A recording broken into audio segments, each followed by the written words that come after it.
One of my favorite couples is Amy Schumer and Chris Fisher. He's a great chef. She is a fantastic comedian, writer, and actor. During isolation, they're making a new Food Network show where Chris teaches Amy how to cook, and it's very fun. Here's my conversation with Amy Schumer and Chris Fisher.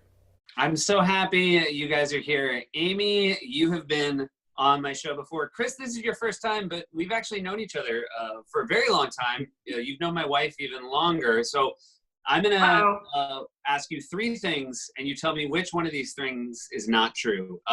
You cooked at my wedding barefoot. We shared custody of a goat named Raisin. You wore Birkenstocks to my wife's bat mitzvah. I'm going to go with, can I answer? And I think that it's D, Please. all of the above are true. Every one of those things is a true thing about your husband. That is all highly unsettling. Well, Chris just told me like the origin of the goat and why it's a rescue goat. He was a rescue goat. The Ash family rescued Raisin from me because I was going to eat him. Alexi's family, Chris was planning on eating the goat. Yeah. Because something that I've learned about is that goat is the most highly consumed meat in the world, right? That's true. Sorry, I know so much about food now, but yes, he was gonna eat that goat, but then you guys rescued Raisin the goat, and I had nothing to do with it. I would have been far happier if Chris had eaten that goat. But my father-in-law did fall in love with that goat, and then Raisin was a family goat for almost a decade. Yeah, it's alarming on so many. Yeah, so he's no longer with us, Raisin. No longer with us. He escaped. We just want to say we are so sorry for your loss. Yeah, thank you. Not a day goes by that I don't think about it. How are now? You guys are out of New York. You're isolating together. How is it going? I think we do our best to avoid each other all day, but like most couples. But no, it's New York.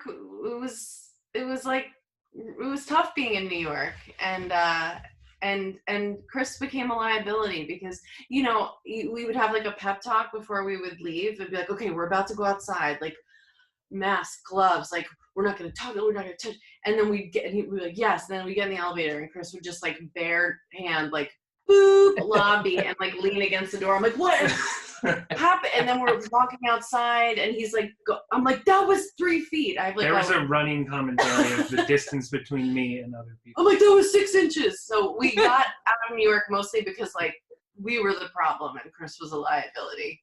Yeah, you're spending time with your beautiful boy Gene, who's 11 months old. No, what a bad friend. Wow, did he turn one? Yeah, we didn't actually get your birthday text or gift, which is weird. I only want to give myself credit because I'm a good friend because I did watch the first episode of your show and you guys talk at length about how he's 11 months old.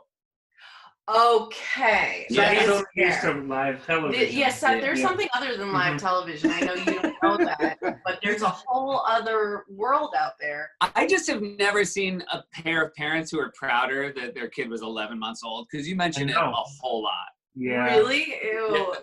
It was our first show. Yeah. I mean, it was your first show. This is Chris, you are a talented chef. Amy, you do not know how to cook, and this is a genuinely fun show to watch. It's very lo-fi. You were filming it during isolation. And how did you come up with the idea, and are you enjoying making them? Okay, that's very good questions. We did not come up with the idea. Food Network approached us. Oh, wow. And we were like, you know what? We are we are available right now. We're like, that sounds cool. Like, let's do it. We want something to focus on. We don't do well with idle time. I think also, like, I would have a terrible cooking show by myself. Amy, as you mentioned, doesn't know how to cook. So it has to be our strong suits. And so you add a lot of great commentary and beautiful beverages. And I'm pretty easy on the eyes. That's true. All of this is true. I think like a great marriage, you complement each other very well. Yeah. We did mention that your son Gene makes a few appearances. Gene, who's over a year old. Thank you, good friend. One of our best friends. Gene, I do know that Gene had to recently have a name change. Can you explain this real quick? Oh, we just thought it would be a better name. What do you mean? His middle name, we just thought we'd honor my father. Yeah, I mean, by accident, we named our son Genital. I mean, look, a lot of people go through this. So you named him after the great comedian Dave Attell. His middle name was Attell. And it took you a full year to realize that Jean Attell was genital. No, we realized about a month in, and to say I was alarmed is a pretty big understatement. And you know, after you have a baby like a month in, you're not vulnerable or anything. So that's a cool time to realize that you named your son after, you know, the section where there are penises and vaginas. It's great. It's great.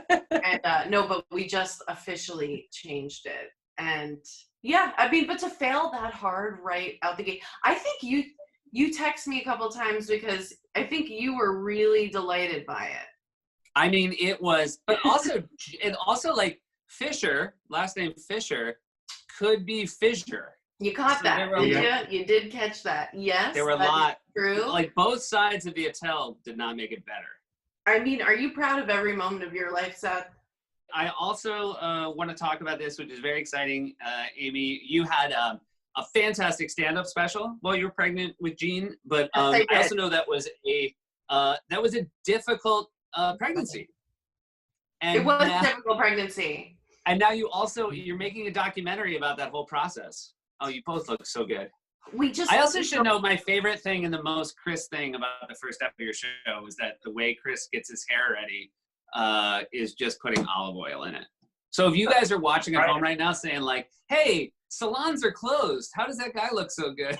Well, actually, I've been, cutting everybody's hair, and I'm actually pretty proud of it. I gave myself this, even though nobody, I mean, now that I'm seeing it on camera, wait, look at it on camera. It's like real. Oh yeah, it's way up. That was intentional. No, it's not. Why would that be intentional? No, it's not the Rachel. Look at this. Can you lean? Can you lean this way and we'll flatten it? There you go. Oh, okay. That's perfect. Wait, so you have a documentary called "Expecting Amy." What can we? I'm gonna say, what can we expect from that? Oh, there you go. Nice, clean it up. So, well, first of all, we documented the pregnancy and making a special. I love Jerry Seinfeld's Comedian. Yes, great film. Creating a special, and so it's kind of like that if he had been pregnant. And we don't know that he wasn't actually. That's true.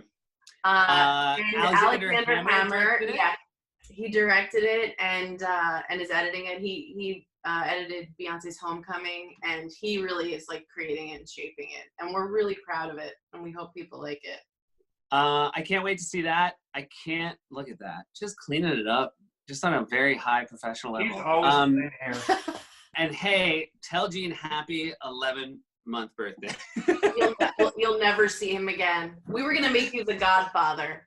Okay? Love you guys. Love you. Bye. Thank you. Thank you.